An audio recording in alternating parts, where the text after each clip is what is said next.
আমি রেহানা পারভিন চলে আসলাম কিভাবে খুব সহজে কাপকেক বানানো যায় তার রেসিপি নিয়ে। আমি একটা ডিম ভেঙে সাদা অংশটাকে ফর্ম করে নিতেছি। কুসুমটাকে তুলে নিয়েছি আগেই, যাতে কুসুমটা না ভাঙে। তারপর কোয়ার্টার কাপ চিনি দিয়ে বিট করে নিব ভালো করে। যতক্ষণ না চিনিটা গলে না যায় ততক্ষণ আমাকে বিট করে নিতে হবে। চিনিটা গলে যাওয়ার পরে আমি কুসুমটা দিয়ে দিলাম। কুসুমটা দিয়ে আবার বিট করে নিতে হবে। তারপর ভ্যানিলা এসেন্স দিয়ে দিলাম আধা চা চামচ, দিয়ে আবার একটু বিট করে নিলাম। আমি ভ্যানিলা কেক বানাবো, ভ্যানিলা ফ্লেভার দিয়ে কাপকেক বানাচ্ছি। তারপর 1 টেবিল চামচের মতো তেল দিয়ে দিলাম। আর এখানে আমি এখন ময়দাগুলি বাকি উপকরণগুলি রেডি করে নিব। আমি কোয়ার্টার কাপ ময়দা নিয়ে নিলাম চালনিতে, আর 1 টেবিল চামচ কর্নফ্লাওয়ার নিয়ে নিব। এই যে কর্নফ্লাওয়ারটা দিয়ে দিলাম, দিয়ে বাকি উপকরণগুলি দিয়ে তারপর এটাকে করে নিব। তারপর কোয়ার্টার চা চামচ হলো বেকিং পাউডার দিয়েছি, খাওয়ার ছোটা দিয়েছি কোয়ার্টার চা চামচের হাফ, আর সামান্য একটু লবণ দিলে কেকটা খেতে বেশি মজা হয়। সামান্য একটু মনে হয় কয়েক কোয়া এরকম দিয়ে এবার ডিমের ফোমের সাথে চেলে আর একদিক থেকে ঘুরিয়ে নিব। 2 দিক থেকে ঘোরাবেন না, একদিক থেকে ঘোরাতে হবে, তাহলে ফোমটা ভেঙে যাবে। এই যে এটাকে আমি 2 থেকে 3 বার চেলে দিব আর ঘুরিয়ে মিক্স করে নিব সব কিছুর সাথে। লাস্টেরটুকু আমি চামচ দিয়ে ভেঙে দিচ্ছি, কারণ অনেক সময় ওখানে বেকিং পাউডার ছোড়া থাকে, এই জন্য গোটা হয়ে থাকে, সেজন্য আমি ভেঙে দিয়ে দিলাম।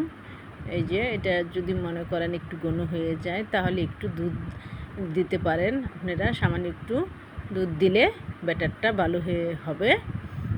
এই যে আমার ব্যাটারটা হয়ে গেছে, এখন আমি কাপে দিয়ে দিচ্ছি। এই যে আমার এটা 6টার একটা বাটি, ওটার মধ্যে দিয়ে দিচ্ছি। আর ওভেনটা আমি হিট দিয়ে রেখেছি। এই যে আমি একটু কাঠি দিয়ে ওটার ভিতর বাবলটা ভেঙে দিচ্ছি, যাতে বাতাসটা বের হয়ে যায়। এভাবে নেড়ে বাতাসটা বের করে দিচ্ছি প্রতিটা কেকের বাটিতে। এই যে তারপর আমি 170 ডিগ্রিতে 15 মিনিটের জন্য দিয়ে দিচ্ছি। সময় লাগলে আরেকটু বাড়িয়ে দিব পরে 15 মিনিট পর, কারণ সবার ওভেনের তাপ একরকম না, একটা কোম্পানির তাপমাত্রা আলাদা থাকে, সেজন্য আমি 15 মিনিট দিয়েছি। না হলে পরে দেখে আবার দেওয়া যাবে। এই যে বের করে, এই যে দেখেন একদম নরম তুলতুলে হয়। একবার হলেও বানিয়ে খাবেন আর বাচ্চাদের বানিয়ে খাওয়াবেন, খুব সহজেই বানিয়ে নেওয়া যায়।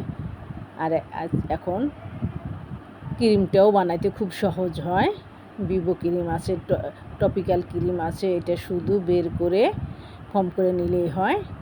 এই যে আমি এখন ডেকোরেশন করে নিব। আশা করি দেখেন কতটা নরম। আমি শুধু সাদা দিয়েই ডেকোরেশন করব, উপরে কিছু সুইট বল দিব। খুব সহজে কত সুন্দর হয়ে গেল। আমার ভিডিওটি যদি আপনাদের ভালো লেগে থাকে, লাইক কমেন্ট ও শেয়ার করে দিবেন প্লিজ। আর আমার চ্যানেলটি সাবস্ক্রাইব করে দিবেন। আশা করি সবার ভালো লাগবে। আর যদি ফেসবুকে থেকে দেখে থাকেন তাহলে আমার চ্যানেলটি ফলো না থাকলে ফলো করে দিবেন। আর ইউটিউব থেকে দেখে থাকলে আমার চ্যানেলটি সাবস্ক্রাইব করে নেবেন প্লিজ। এই যে দেখেন অনেকে আবার কালার দিলে পছন্দ করেন না। আমি এগুলি আমার দোকান আছে ওখানে তুলব, আর আজকে 10 পিস অর্ডার ছিল, এই জন্য